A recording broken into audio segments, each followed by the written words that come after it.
എൻ്റെ കേസ് എടുത്ത് നോക്കുകയാണെങ്കിൽ ഞാൻ അങ്ങനെ കണ്ടിട്ടില്ല. പഠിക്കുമ്പോൾ പഠിക്കുക, കളിക്കുമ്പോൾ കളിക്കുക, ആ ഒരു ആറ്റിറ്റ്യൂഡാണ് ഉള്ളത്. ഹിമാനി മാഡത്തിൻ്റെ ക്ലാസ് എന്ന് പറഞ്ഞാൽ അത് നമ്മളെ OMFS നമ്മളെ കയ്യിൻ്റെ ഉള്ളിൽ കൊണ്ടുവരുന്ന പറയുന്ന പോലെയാണ്. നല്ല ക്വാളിറ്റി ഓഫ് ടൈം. നമ്മൾ ഞാൻ കുറേ ഇരുന്ന് പഠിച്ചിട്ടില്ല എന്നല്ല, ആ ഇരിക്കുന്ന സമയം നമ്മൾ എങ്ങനെ യൂട്ടിലൈസ് ചെയ്യുന്നത്. നമ്മളിപ്പോൾ 10 മിനിറ്റ് ഇരുന്നിട്ട് അതിൽ 5 മിനിറ്റ് വേറൊരു കാര്യത്തെക്കുറിച്ചാണ് ആലോചിക്കുന്നതെങ്കിൽ അതിൽ എഫക്റ്റ് ഇല്ല. അതിനെക്കാട്ടിലും ബെറ്റർ ആയിട്ട് 5 മിനിറ്റ് ഇതിനായിട്ട് കൊടുക്കുക എന്നുള്ളതാണ്. ഹായ് ഓൾ, ഡോക്ടർ ആഷിഖാണ് ഫ്രം ബാട്ടി കാലിക്കറ്റ്. ഇന്ന് എൻ്റെ കൂടെ ഉള്ളത് ഡോക്ടർ നിയാസ് ആണ്. All India rank 595 NEET MDS 2025 എക്സാം. GDC കാലിക്കറ്റിലെ 2018 ബാച്ചാണ്. എൻ്റെ ജൂനിയറും കൂടിയാണ്. സോ ഇത് വളരെ പേഴ്സണലായിട്ടുള്ള വളരെ ഫണ്ണി ആയിട്ടുള്ളൊരു ഇൻ്റർവ്യൂ ആണ്. എന്തായിരുന്നു നിയാസിൻ്റെ NEET MDS ജേർണി എന്നുള്ളത്. നിയാസ് ഹൗസ് സയൻസിൻ്റെ സമയത്താണ് പ്രിപ്പയർ ചെയ്തത്. ഇൻറ്റേൺഷിപ്പിൻ്റെ സമയത്തുള്ള പ്രിപ്പറേഷൻ എത്രത്തോളം ഡിഫിക്കൽട്ടാണ്? ഇൻറ്റേൺഷിപ്പിൻ്റെ സമയത്തുള്ളതെന്ന് പറഞ്ഞു കഴിഞ്ഞാൽ ഞാൻ ഇൻറ്റേൺഷിപ്പിൽ പതിയെ കുറച്ച് സ്റ്റാർട്ട് ചെയ്തിട്ടുണ്ടായിരുന്നുള്ളൂ. പിന്നെ കോൺവെക്കേഷനായി, അവിടെ കുറച്ച് 2 മാസത്തോളം ഡിലേ ആയി, ഒന്നുമില്ലാണ്ട് ഡിലേ ആയി. പിന്നെ ജനുവരിയിലാണ് ശരിക്കും സ്റ്റാർട്ടാക്കുന്നത് പ്രിപ്പറേഷൻ എന്നുള്ളത്. ജനുവരിയിൽ നീറ്റായിരുന്നെങ്കിൽ കയ്യിൽ നിന്ന് പോകുമായിരുന്നു. ജനുവരിയിലാണ് സ്റ്റാർട്ടാക്കുന്നത്. എന്നിട്ട് പിന്നെ ഒരു 4 മാസം ഇരുന്നുള്ള. എത്രത്തോളം ഡിഫിക്കൽട്ടാണ് ഇൻറ്റേൺഷിപ്പിലെ സമയത്തുള്ള പ്രിപ്പറേഷൻ? നല്ല ഡിഫിക്കൽട്ടാണ്. എൻ്റെ കേസ് എടുത്ത് നോക്കുകയാണെങ്കിൽ ഞാനും എൻ്റെ ബെസ്റ്റ് ഫ്രണ്ടും ഒരുമിച്ചാണ് ചെയ്തിട്ടുണ്ടായിരുന്നത്. അപ്പോൾ ഞാനെപ്പോൾ ഡൗൺ ആകുമ്പോഴും അവൾ മോട്ടിവേറ്റ് ചെയ്യും. അതാണുള്ളത്.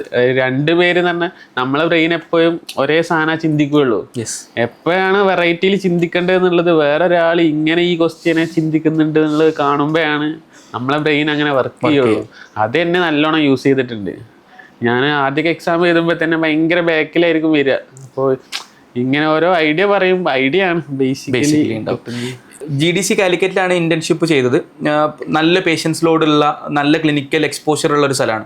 അപ്പോൾ ആ ഒരു സ്ഥലവും അവിടെ ക്ലിനിക്സിൽ എന്തായാലും പോകേണ്ടി വരും. എങ്ങനെയാണ് പ്രിപ്പറേഷൻസ് മാനേജ് ചെയ്തിട്ടുണ്ടായിരുന്നത്? പ്രിപ്പറേഷൻസ് ഞാൻ സ്ഥിരമായിട്ട് അങ്ങനെ ഫിക്സഡ് ആയിട്ടൊരു ഇതിലൊന്നും പോയിട്ടൊന്നുമില്ല. എന്നാലും എന്നെക്കൊണ്ട് കഴിയുന്ന രീതിയിൽ പരമാവധി മാക്സിമം ടോപ്പിക്സ് എങ്ങനെ തീർക്കാൻ കഴിയുന്നുള്ളത് മാത്രമേ ഞാൻ നോക്കിയിട്ടുള്ളത്. ഞാൻ ക്വസ്റ്റ്യൻ തീർക്കുക എന്നുള്ളതല്ല, നോട്ട്സ് എത്രമാത്രം പരമാവധി തീർത്ത് കഴിക്കുക. അതായത് ജനുവരി ആകുന്നതിൻ്റെ മുമ്പ് എങ്ങനെയെങ്കിലും മാക്സിമം നോട്ട്സ് തീർക്കുക എന്നുള്ളതായിരുന്നു എൻ്റെ ലക്ഷ്യം ഉണ്ടായിരുന്നത്.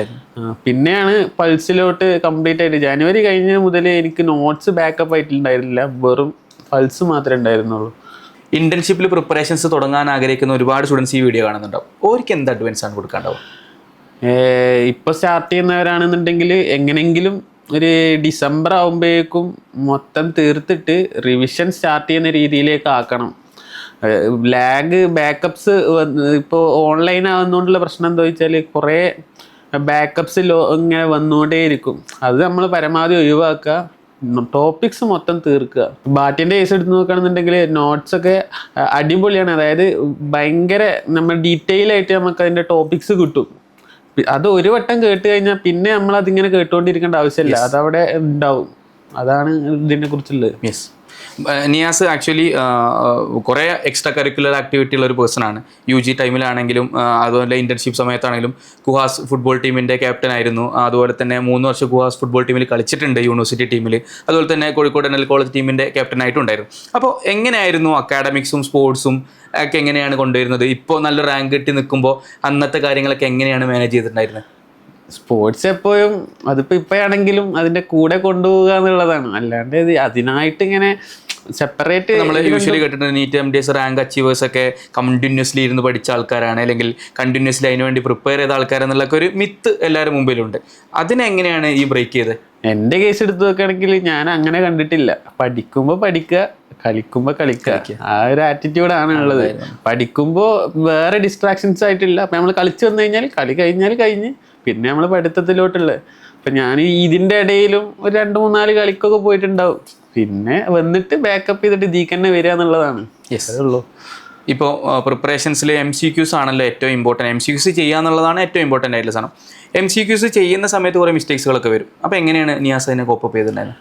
ഞാൻ പറഞ്ഞില്ലേ ഞങ്ങൾ രണ്ടുപേരായിരുന്നു ചെയ്തിട്ടുണ്ടായിരുന്നത്. അപ്പോൾ അത് എനിക്ക് ഇപ്പോൾ ഒരു സംശയം തോന്നുകയാണെന്നുണ്ടെങ്കിൽ ഞാനത് അവളോട് ചോദിച്ചിട്ട് ഞങ്ങൾ രണ്ടുപേരുടെ ആയിട്ടുള്ള ഒരു ഐഡിയയിലുള്ള ഉത്തരമാണ് ഫൈനലി വരിക. പിന്നെ രണ്ടുപേർക്കും സംശയം ഉണ്ടാകുമ്പോഴാണ് നമ്മൾ പിന്നെ മറ്റ് ഓപ്ഷൻസ് നോക്കുകയുള്ളൂ. നമ്മൾ പരമാവധി ഇങ്ങനെ തന്നെ നോക്കുക എന്നുള്ളതാണ്. കോൺസെപ്റ്റ് ബിൽഡിങ് ഭയങ്കര ഇമ്പോർട്ടൻ്റ് ആയിട്ടുള്ള ഒരു കാര്യമാണ്. അതായത് നമ്മുടെ യൂണിവേഴ്സിറ്റി ടൈമിലൊക്കെ വളരെ പെരിഫറൽ ആയിട്ടാവും പ്രിപ്പറേഷൻസ് കൊണ്ടുണ്ടാവുക. അപ്പോൾ ബാറ്റിയുടെ ക്ലാസ്സസ് എത്രത്തോളം ഹെൽപ്പ് ചെയ്തിട്ടുണ്ട് കോൺസെപ്റ്റ് ബിൽഡ് ചെയ്യാൻ? നമ്മൾ യൂണിവേഴ്സിറ്റി എക്സാം എഴുതുന്ന പോലെ അല്ല, എൻ്റയർലി ഡിഫറെൻ്റ് ആയിട്ടാണ് നീറ്റ് എക്സാം വരുന്നത്.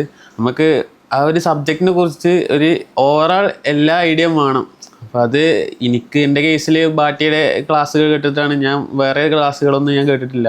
ബേസിക്കലി മൊത്തമായിട്ടൊരു ഓവറോൾ നമ്മൾ പൾസ് എടുക്കുകയാണെന്നുണ്ടെങ്കിൽ പൾസ് തുടങ്ങുന്നതിൻ്റെ മുമ്പ് നമുക്കൊരു ഓവറോൾ ഐഡിയ കിട്ടാൻ വേണ്ടിയിട്ട് നന്നായിട്ട് സഹായിച്ചിട്ടുണ്ട്. ഇപ്പോൾ ഒരു റിസോഴ്സസ് പറയുകയാണെങ്കിൽ, ഇപ്പോൾ സ്റ്റാൻഡേർഡ് ടെക്സ്റ്റ് ബുക്ക് അല്ലാണ്ട് അല്ലെങ്കിൽ നമ്മൾ സ്ഥിരമായിട്ട് ചെയ്യുന്ന MCQ ബുക്ക് അല്ലാണ്ട് ഒരു റിസോഴ്സസ് പറയുകയാണെങ്കിൽ യൂസ് ചെയ്യുന്ന റിസോഴ്സ് ഏതായിരിക്കും? നമ്മൾ എപ്പോൾ പറയുകയാണെങ്കിലും പൾസ് മാത്രമായിട്ട് ഒതുങ്ങാൻ പറ്റൂല. കാരണം പുതിയ ക്വസ്റ്റ്യൻസ് വരുമ്പോൾ അത് എൻ്റയർലി ഡിഫറെൻ്റ് ആയിട്ടുള്ള ക്വസ്റ്റ്യൻസ് ആയിരിക്കും വരിക. നമ്മൾ എക്സാം സെൻറ്ററിൽ എന്തായാലും ഒരു ക്വസ്റ്റ്യൻ വരികയാണെങ്കിൽ അത് പുതിയ ക്വസ്റ്റ്യൻ ആയിട്ടായിരിക്കും നമുക്ക് ഫീൽ ചെയ്യുന്നുണ്ടാവുക. അപ്പോൾ നമ്മളെപ്പോഴും പൾസിൻ്റെ കൂടെ ഒരു ആപ്പ് കൂടെ കൊണ്ടുപോകണം എന്നാണ്. ഇപ്പോൾ എൻ്റെ കേസിൽ ഈ ഗുരുകുൽ ആപ്പായിരുന്നു മറ്റേ കൂടുതൽ ഉണ്ടായിരുന്നത്. പിന്നെ അതുകൂടെ വേറെ ഏതെങ്കിലും ആപ്പ് ഉണ്ടെന്നുണ്ടെങ്കിൽ കൂടെ കൊണ്ടുപോവുക, കുറേ ക്വസ്റ്റ്യൻസ് ചെയ്യാൻ വേണ്ടി പറ്റുന്നുള്ളതാണ്. ഓൾസോ ഈ MDS പ്രിപ്പറേഷൻസ് എല്ലാവരും പറയുന്നത് ഭയങ്കര കുറേ റിഗ്രറ്റ്സും അതുപോലെ തന്നെ ഭയങ്കര മെൻ്റൽ ബ്രേക്ക് ഡൗൺ ഒക്കെ ഉണ്ടാകുന്ന ഒരു സമയമാണ്. ഇതിനൊക്കെ എങ്ങനെയാണ് നിയാസ് ഹാൻഡിൽ ചെയ്തിട്ടുണ്ടായിരുന്നത്? പ്രഷർ ഓഫ് കോഴ്സ് എന്തായാലും എല്ലാവർക്കും ഉണ്ടാകുന്നതാണ്. ആ ഒരു അതിനായിട്ട് ഇങ്ങനെ നമ്മൾ ഇരിക്കുമ്പോൾ അതിൻ്റെ ഒരു പ്രഷർ ഉണ്ടാവും. അപ്പോൾ എൻ്റെ കേസിലൊക്കെ ഞാൻ ഇടയ്ക്ക് ഗ്യാപ്പ് കിട്ടുമ്പോൾ കളിക്കാൻ പോവും, എൻജോയ് ചെയ്യും, തിരിച്ചു വരും. പിന്നെ തിരിച്ചു വരുമ്പോൾ നമ്മൾ എൻ്റയർലി ഡിഫറെൻറ്റ് പേഴ്സൺ ആയിട്ടായിരിക്കും വരിക. അതായത് ആ ഒരു ഫുട്ബോളിൻ്റെ ഒരു എനർജി ഒക്കെ കിട്ടിയിട്ട് അതിലാണ് നമ്മൾ ഇങ്ങനെ എത്തിയിട്ടുള്ളത്. തീർച്ചയായിട്ടും തൻ്റെ പാഷൻ ഈ ഒരു ലെവലിലോട്ട് എത്താൻ അതുപോലെ തന്നെ ഇങ്ങനത്തെ ഒരു റാങ്ക് അച്ചീവ് ചെയ്യാനും സഹായിച്ചിട്ടുണ്ടെന്നുള്ളത്. പാഷൻ എപ്പോഴും പാഷൻ വേറെ പ്രൊഫഷൻ വേറെ. ഇപ്പോൾ ബാറ്റിയയിൽ ക്ലാസ്സസ് എടുക്കുന്ന ഒരുപാട് ഫാക്കൽറ്റീസ് ഉണ്ട്. ഏറ്റവും ഇഷ്ടപ്പെട്ട ഒരു ഫാക്കൽറ്റി ആരാ? ഞാൻ അങ്ങനെ പറയുകയാണെങ്കിൽ നമ്മൾ ഹിമാനി മാഡത്തിൻ്റെ, ഞാൻ ആദ്യം കണ്ട സബ്ജക്റ്റ് എന്ന് പറഞ്ഞാൽ OMFS ആയിരുന്നു. ഹിമാനി മാഡത്തിൻ്റെ ക്ലാസ് എന്ന് പറഞ്ഞാൽ അത് നമ്മളെ OMFSനെ നമ്മളെ കയ്യിൻ്റെ ഉള്ളിൽ കൊണ്ടുവരുന്ന പറയുന്ന പോലെയാണ്. നല്ല എനിക്ക് അടിപൊളിയായിട്ട് ഇഷ്ടപ്പെട്ട മാഡമാണ്. ബാക്കി കുറേ ഉണ്ട്. CDയുടെ സാറുണ്ട്, മറ്റേ കൗശിക് സാറ്, അടിപൊളിയാണ്, വളരെ അടിപൊളിയാണ്. ഡെന്റൽ മെറ്റീരിയലും എൻഡോയും ഒറ്റ സബ്ജക്റ്റായിട്ട് ഒരു ക്യാപ്സ്യൂൾ ആക്കിയിട്ട് കയ്യിൽ തരുന്നുണ്ട്.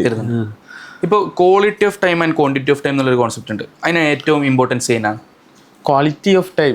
നമ്മൾ ഞാൻ കുറേ ഇരുന്ന് പഠിച്ചിട്ടില്ല എന്നല്ല, ആ ഇരിക്കുന്ന സമയം നമ്മൾ എങ്ങനെ യൂട്ടിലൈസ് ചെയ്യുന്നത്. നമ്മളിപ്പോൾ 10 മിനിറ്റ് ഇരുന്നിട്ട് അതിൽ 5 മിനിറ്റ് വേറൊരു കാര്യത്തെക്കുറിച്ചാണ് ആലോചിക്കുന്നത് വെച്ചെങ്കിൽ അതിൽ എഫക്റ്റ് ഇല്ല. അതിനെക്കാട്ടിലും ബെറ്റർ ആയിട്ട് 5 മിനിറ്റ് ഇതിനായിട്ട് കൊടുക്കുക എന്നുള്ളതാണ്. ഓഫ് കോഴ്സ് ബ്രേക്ക് എടുക്കണം. നമ്മളെ പാഷൻ എന്തെങ്കിലും ഉണ്ടെങ്കിൽ അത് എപ്പോഴും ഇതിനൊരു മോട്ടിവേഷൻ ആയിരിക്കും എപ്പോഴും. ഇന്റേൺഷിപ്പ് കഴിഞ്ഞിട്ട് എന്തായാലും ഒരു 4 മാസം പ്രിപ്പറേഷൻസിന് കിട്ടിയിട്ടുണ്ടാവും. അപ്പോൾ ഇന്റേൺഷിപ്പ് കഴിഞ്ഞതിന് ശേഷമുള്ള ആ ഒരു സമയം എങ്ങനെയായിരുന്നു? ഇന്റേൺഷിപ്പ് കഴിഞ്ഞ് ഞാൻ ജനുവരി മുതലാണ് ഇതിനായിട്ട് ഇരിക്കുന്നത്. അപ്പോൾ ജനുവരി സ്റ്റാർട്ട് ചെയ്യുമ്പോൾ നമുക്ക് ഇരുന്ന് പഠിക്കാൻ, നമ്മൾ ഹോസ്റ്റൽ എപ്പോഴും ഇതിനൊരു ഫേവറബിൾ ആയിട്ടുള്ള എൻവറോൺമെന്റ് അല്ല, എപ്പോഴും നമ്മളെ വിളിച്ചുകൊണ്ട് കളിക്കാൻ വേണ്ടി പോവുകയൊക്കെ ചെയ്യും. അപ്പോൾ എനിക്ക് ഒരു റീഡിംഗ് റൂമായിരുന്നു അക്സെപ്റ്റബിൾ ആയിട്ടുള്ള ഒരു ഓപ്ഷൻ ഉണ്ടായിരുന്നത്. അപ്പോൾ ഇവിടെ നോക്കുമ്പോൾ ബാറ്റിയുടെ ഒരു റീഡിംഗ് റൂം ഉണ്ടായിരുന്നു. അപ്പോൾ അവിടെ ഒരു 5 മാസത്തോളം അവിടെ തന്നെ ആയിരുന്നു. അപ്പോൾ അവിടെ എന്ന് പറഞ്ഞാൽ എല്ലാവരും പഠിക്കാണ്, നമ്മളും പഠിക്കും. അങ്ങനത്തെ ഒരു ആംബിയൻസ് അവിടെ ഉണ്ടായിരുന്നു എന്നുള്ളതാണ്. ഇനി പ്രിപ്പറേഷൻസ് തുടങ്ങാൻ പോകുന്ന ഒരുപാട് സ്റ്റുഡൻസ് നിയാസിൻ്റെ വീഡിയോ കാണുന്നുണ്ടാവും. അവരോട് എന്താണ് അഡ്വൈസ് ഉള്ളത്? എല്ലാവരോടും പറയുകയാണെങ്കിൽ ബേസിക്കായിട്ട് ഒരു സബ്ജക്റ്റിനെ കുറിച്ച് ഐഡിയ ഉണ്ടാക്കുക. പിന്നെ ക്വസ്റ്റ്യൻസ് എത്ര പരമാവധി ചെയ്യാൻ പറ്റുമോ അത്രയും ക്വസ്റ്റ്യൻസ്. നിയാസിൻ്റെ ഒരു ഡെയിലി എത്ര ക്വസ്റ്റ്യൻസ് ഒക്കെ ചെയ്തിട്ടുണ്ടാവും? ഡെയിലി തുടക്കത്തിൽ എന്തായാലും ഒരു 500 ഒക്കെ എത്തുന്നുണ്ടാവുള്ളൂ. പക്ഷേ അറ്റ് പീക്ക് അവസാനം എത്തുമ്പോഴേക്കും 1200 മുകളിൽ എന്തായാലും കയറണം. 1000 എന്നൊക്കെ ക്വസ്റ്റ്യൻസ് കേൾക്കുന്ന സമയത്ത് കേൾക്കുന്ന ആൾക്കാർ 1000 ക്വസ്റ്റ്യൻസ് ഒക്കെ ചെയ്യാൻ വേണ്ടി പറ്റുമോ എന്നുള്ളൊരു തോന്നലുണ്ടാവും. അല്ല, നമ്മൾ ലാസ്റ്റ് ബാക്കപ്പ് ആകുമ്പോൾ ഒരു സബ്ജക്റ്റ് പഠിക്കാൻ നമുക്കൊരു 1 മാസം എടുക്കുന്നുണ്ടെന്നുണ്ടെങ്കിൽ ലാസ്റ്റ് 2 ദിവസം കൊണ്ടൊക്കെ ഒരു സബ്ജക്റ്റ് നമ്മൾ മൊത്തം കവർ ചെയ്യും. ആ ബേസ് എടുത്ത് നോക്കുമ്പോൾ നമുക്ക് 100 ക്വസ്റ്റ്യൻ ഒക്കെ പോകാൻ അത്ര സമയമൊന്നും ഉണ്ടാവില്ല. ഒരു കുറച്ച് സമയം കൊണ്ട് തന്നെ നമ്മളെ കണ്ണ് മൊത്തം പോയിക്കോളും. അപ്പോൾ 1000 ഒക്കെ എന്തായാലും എല്ലാവരും ചെയ്യുന്നതാണ്. 1000 ഒക്കെ അത് ഈ 1000 എന്നൊക്കെ പറയുമ്പോൾ വലുതായി തോന്നുന്നതാ, അതൊക്കെ ഷോർട്ടായി പോരും. അഡ്വൈസ് എന്താണ് ലാസ്റ്റ് ആയിട്ട് സ്റ്റുഡൻസിനോട് പറയുന്നത്? നന്നായിട്ട് ഇതിനായിട്ട് ഇരിക്കുന്നുണ്ടെങ്കിൽ മാക്സിമം എഫേർട്ട് ഇടുക.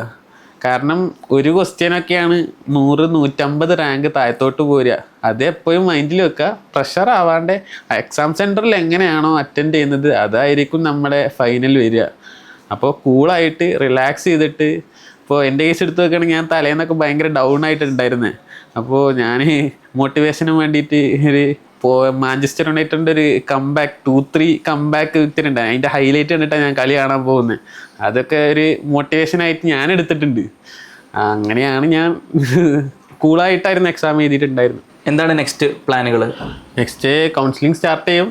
നമുക്ക് ക്ലിനിക്കലായിട്ടുള്ള ഏത് സബ്ജക്റ്റ് കിട്ടിയാലും പോകാമെന്നുള്ള പ്ലാനിലാണ് ഇപ്പോൾ ഉള്ളത്.